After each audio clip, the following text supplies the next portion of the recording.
बिस्मिल्लाहिर्रहमानिर्रहीम। अस्सलाम वालेकुम स्टूडेंट्स, कैसे हैं आप सब। उम्मीद करती हूँ आप सब स्टूडेंट्स बिल्कुल ठीक होंगे। आज की वीडियो हमारी है साइंस की बुक के ऊपर और ये है जी फैक्ट फाइल नंबर 1।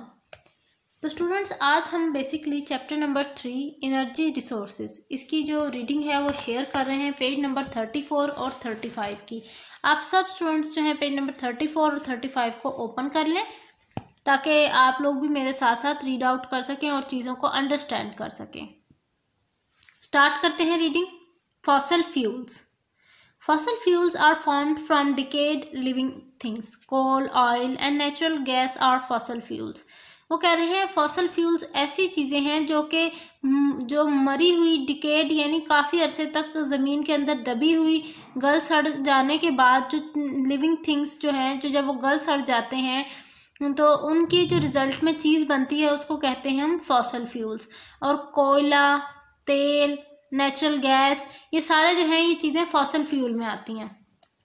इन्होंने एग्जाम्पल के तौर पर बच्चों आपके लिए जो कोयले का बनना है उसकी जो डिकेइंग है उसका प्रोसेस को इन्होंने बताया है। तो चलिए देख लेते हैं कि कोयला कैसे बनता है।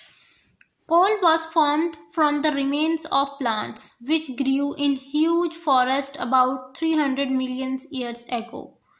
As the plants died, they fell and began to rot. The decayed plants formed a thick layer on the wet, swampy floor of the forest.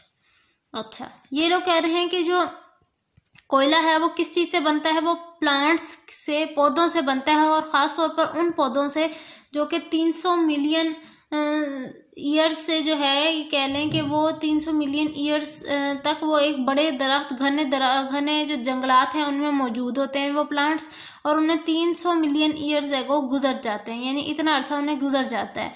उसके बाद जो है ज़ाहिर है वो डेड हो जाते हैं। यहाँ ये देखिए सेकंड पिक्चर में दिखाया हुआ है, ये डेड हो जाते हैं।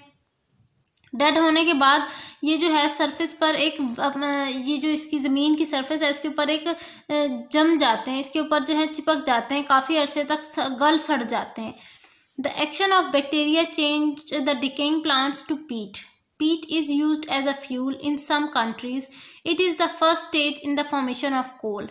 वो कह रहे हैं जो ये बैक्टीरिया है एक तरह का, वो जो क्या करता है उसका काम क्या होता है कि वो जो गली सड़े पौधे हैं उनको पीट में कन्वर्ट कर देता है, और पीट जो है वो एक तरह से फ्यूल्स के तौर पर यूज़ होता है मुख्तलिफ ममालिक में, और ये पहला स्टेप है कोयला बनने का। Next step, gradually the land SAP and water covered it. Layer of mud and gravel were laid over the decaying plants. As more as rocks were laid down by seas above, the pressure on the peat layer increases. The temperature also increases. अच्छा जी, अब वो क्या कह रहे हैं, वो कह रहे हैं कि आहिस्ता आहिस्ता क्या होता है कि मट्टी और पानी उसके ऊपर आना शुरू हो जाता है, उस लेयर के ऊपर। जो लेयर ये देखिए, ये जो हमारे पास डिकेइंग प्लांट्स वगैरह है ना उनके ऊपर एक वक्त आता है कि वहाँ पर क्योंकि पत्थर और रॉक्स, चट्टानें वगैरह भी होती हैं, तो चट्टान जो है वो उसको प्रेशर, ज़मीन पर प्रेशर पड़ रहा होता है ना, ज़मीन पर प्रेशर पड़ने से वो मज़ीद और नीचे ज़मीन के नीचे वो जो डिकेड प्लांट्स हैं जो कि पीट की शक्ल अख्तियार कर गए हैं वो उस जो माउंटेन्स हैं उनके दबाव की वजह से और जो है धंसते चले जाते हैं ज़मीन के अंदर, और जिसकी वजह से क्या होता है कि जितने पीट की लेयर के ऊपर प्रेशर इंक्रीज होता है उसी हिसाब से उस पर टेम्परेचर भी इंक्रीज होता चला जाता है। Eventually over million of years the decaying plants formed coal. और फिर कई अरसे के, कई सालों के गुजर जाने के बाद जो वो उस गले सड़े पौधे हैं ना वो कोयले की शक्ल इख्तियार कर लेते हैं, और अक्सर हम सुनते हैं कि यहाँ से किसी जगह से खुदाई हुई और वहाँ से बहुत ज़्यादा जो है कोयला निकला है। अब हम पढ़ लेते हैं ऑयल और नेचुरल गैस के मुतालिक। अभी हमने कोयले के मुतालिक पढ़ा कि कोयला किस तरह से बनता है और उसका प्रोसीजर। अब हम ऑयल और नेचुरल गैस के मुतालिक पढ़ेंगे। Oil was made from a microscopic plants and animals that once lived in the sea. As they died, their bodies collected at the bottom of the sea, where they were covered with layers of sand and mud.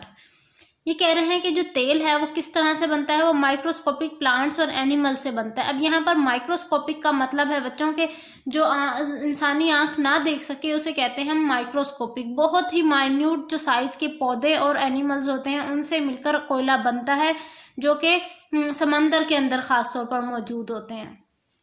आगे वो कह रहे हैं जब ये पौधे और plants और एनिमल्स जब मर जाते हैं तो जो उनकी बॉडीज़ है वो समंदर के साहिल पर आ जाती है, बॉटम पर आ जाती है, और वो जो बॉटम है वो कुछ अरसे के बाद मट्टी और गीली मट्टी और जो रेत है उससे कवर हो जाती है। Over thousands of years, the layers of sediment become very thick. This put the decaying organism under pressure. High temperature and pressure change them into thick black crude oil.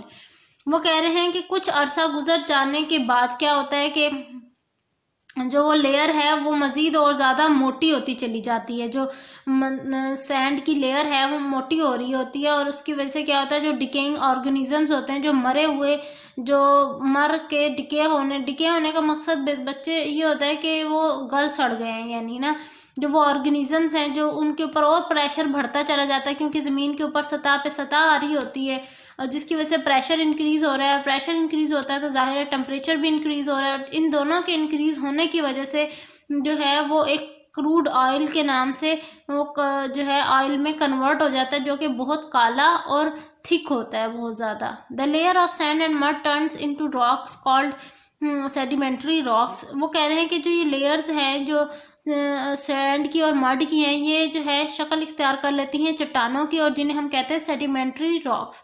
These rocks are porous. उनमें जो है जगह जगह छोटे छोटे सुराख होते हैं। पोरस का मतलब होता है माइन्यूट से सुराख होना। They have tiny holes rather like sponge which allows liquid to flow move slowly through them. अब वो कह रहे हैं कि जो वो टीनी छोटे छोटे पोरस, आगे देखिए पोरस की डेफिनेशन बताई हुई है कि पोरस क्या है, छोटे छोटे सुराख जो किसी भी स्पंज के अंदर किसी भी जो है जगह पर मौजूद हों, जिसकी वजह से वहाँ से चीज़ें क्रॉस हो सकें, पास हो सकें, यानी जैसे यहाँ से लिक्विड पास हो सकता है इनमें से। Oil rises through the porous rock under it meet a layer of impermeable rocks which does not allow liquid through. वो कह रहे हैं और फिर उन सुराखों के अंदर से जो है वो तेल निकलना शुरू हो जाता है, यहाँ तक कि जब तेल इतना जब तेल फाइनली निकल जाता है सारा, तो क्या होता है कि वो जो रॉक्स है उसमें कोई भी जो है जगह सुराख नहीं रहते। वो इनपरमिएबल रॉक्स का मतलब है जिन रॉक्स के अंदर से कोई चीज़ पास नहीं हो सकी, जो पोरस नहीं है। The oil is therefore trapped in pockets. Gas collects above the oil because it is less dense. वो कह रहे हैं और फिर उसके बाद उसी जो तेल के ऊपर जो है वो गैस मौजूद होती है जो कि लेस डेंस होती है। It is these pockets of oil and gas that oil companies look for. अब ये वही ऑयल के छोटे छोटे पैकेट्स होते हैं जिनका इंतज़ार या जिनको देख रही होती हैं ऑयल कंपनीज, ढूंढ रही होती हैं। अब बात कर लेते हैं बच्चों क्विज की तरफ। टेस्ट योरसेल्फ यानी बेसिकली हमारा है पहला क्वेश्चन है व्हाट इज़ फॉसिल फ्यूल्स। तो इसकी डेफिनेशन मैं आपको दिखा देती हूँ। Fossil fuels are formed from decayed living things. Oil, coal and natural gas are fossil fuels. Question number 2, suggest why there are no human fossil in coal. Answer, there are no human fossils in coal because coal begins about 300 million years ago before human existence. Question number 3 का ए part, what is पीट। पीट की definition बतानी है आपने। The action of bacteria change the decaying plants to peat. B part, explain why explain how peat become coal. Answer write कर लें, ये आंसर है। ये देखिए ये बी, ए और बी दोनों पार्ट्स का स्क्रीनशॉट ले लें आप बेसिकली। अब हम क्वेश्चन नंबर 4 की तरफ चलते हैं। ए पार्ट है what does crude oil look like. तो आप सब बच्चों को वैसे तो पता है कि crude oil is thick and black in colour, अभी हमने ऊपर ही पढ़ा है। सेकंड पार्ट है जी explain why crude oil is a fossil fuel. तो इसका जो है ये सारा प्रोसीजर है जो आपने राइट करना है। ये बेसिकली आपका एक लॉन्ग क्वेश्चन बन जाता है। ये देखिए ये ऑयल का सारा प्रोसीजर बताया हुआ है। अब हम क्वेश्चन नंबर 5 की तरफ चलते हैं। What does porous means. तो इसका आंसर देखिए, porous means tiny holes rather like sponge which allow liquid to flow move slowly through it. Last question, why are gas deposits found on the top of oil deposits? Answer, because oil deposits are denser than gas deposits. ये थी जी मेरी आज की video. I hope मेरी आज की video आपको अच्छी लगी होगी। वीडियो अच्छी लगी हो तो लाइक कीजिएगा, चैनल को सब्सक्राइब कर दीजिएगा। इंशाल्लाह मिलूंगी नेक्स्ट वीडियो में, तब तक के लिए अल्लाह हाफिज़।